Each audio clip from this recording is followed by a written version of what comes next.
जिला कांग्रेस कमिटिर सभापतिको प्रथमते धन्यवाद जनाइछु जे तेखेते सभापतिर दायित्व लोৱাৰ पिছত बहुकेटा गुरुत्वपूर्ण कार्यसूचीरे गुवाहाटी महानगरत आमार जिला कांग्रेसक शक्तिशाली करिবৰ কাৰণে अहोपुरुषार्थ चेष्टा करि आइছে।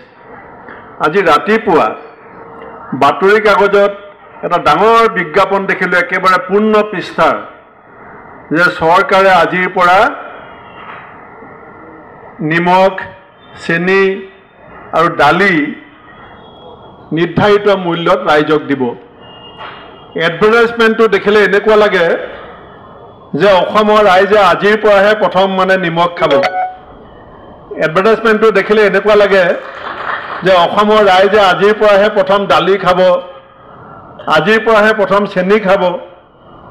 आगते अखोमर मानुहे दाली चेनी निमक खाइছিলে ना नाय एडभार्टाइजमेंट देखिले भाविबले अलप चिंता करिबले मानुह बाध्य हब। किन्तु बंधुसकल इलेक्शनर समय कथाबिलाक यदि मनत पेलाय हिमंत विश्व शर्मा डांगरियार भाषणबिलाकर यदि पुनरावृत्ति हय तेतिया आपनालोके शुनिबले पाब जे अखम नियोग सृष्टिकारी भारतर भितरत एखन 1 नम्बर राज्य हब। आरु तेखेते हिमंत विश्व शर्मा डांगरियाय সেই সময়ৰ আমাৰ মুখ্যমন্ত্ৰী তৰুণ গগৈ ডাঙৰীয়াক বিভিন্ন ৰাজহুৱা মঞ্চৰ পৰা প্ৰশ্ন সুধিছিলে যে অসমৰ 24 লাখ পঞ্জীভূত নিবনুৱাৰ ভৱিষ্যতৰ সংস্থাপন কেতিয়া হ'ব। আৰু এতিয়া হিমন্ত বিশ্ব শৰ্মা ডাঙৰীয়াৰ কাৰ্যকালত অসমৰ পঞ্জীভূত নিবনুৱাৰ সংখ্যা প্ৰায় 35 লাখ হ'ল।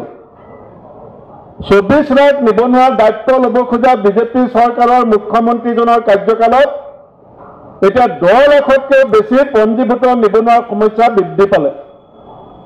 জাতিয়ে বিচাৰিছে সংস্থাপন, জাতিয়ে বিচাৰিছে কৰ্ম সংস্কৃতি, জাতিয়ে বিচাৰিছে আত্মনিৰ্ভৰশীল এটা জাতি। হিতাধিকাৰী আমাৰ দিনতো আছিল, এতিয়াও আছে, আগলৈ যেতিয়া কংগ্ৰেছ আহিব তেতিয়াও হিতাধিকাৰী থাকিব। কিন্তু জাতিক আত্মনিৰ্ভৰশীল কৰিবৰ কাৰণে জাতিৰ নতুন প্ৰজন্মকে সংস্থাপনহীনতাত যি ধৰণে মূৰে কপালে হাত দি আছে তেওঁলোকৰ সন্মুখত এটা সংস্থাপন ব্যৱস্থা কৰিবৰ কাৰণে এই চৰকাৰে এটা এডভাৰ্টাইজমেণ্ট দিবৰ কাৰণে তেওঁলোকৰ কোনো শক্তি নাই। ভিক্ষাৰ জুলুঙালৈ বেংকৰ দুৱাৰে দুৱাৰে ঘূৰি প্ৰতিটো মাহত গড়ে 2000 কোটি টকা লোন লয় এই চৰকাৰখন ভাৰাক্ৰান্ত হৈ পৰিছে।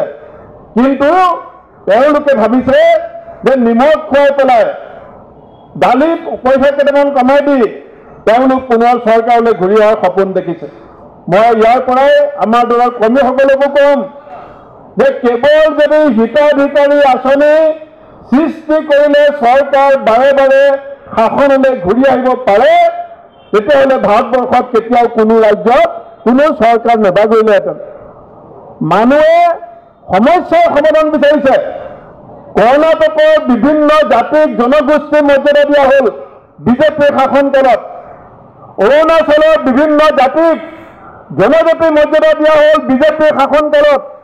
কিন্তু অসমৰ 6টা জনগোষ্ঠী আজি ৰাজপথত আন্দোলন কৰি আছে। তেওঁলোকক কি কয় মুখ্যমন্ত্ৰীয়ে? মোৰো সমৰ্থন আছে।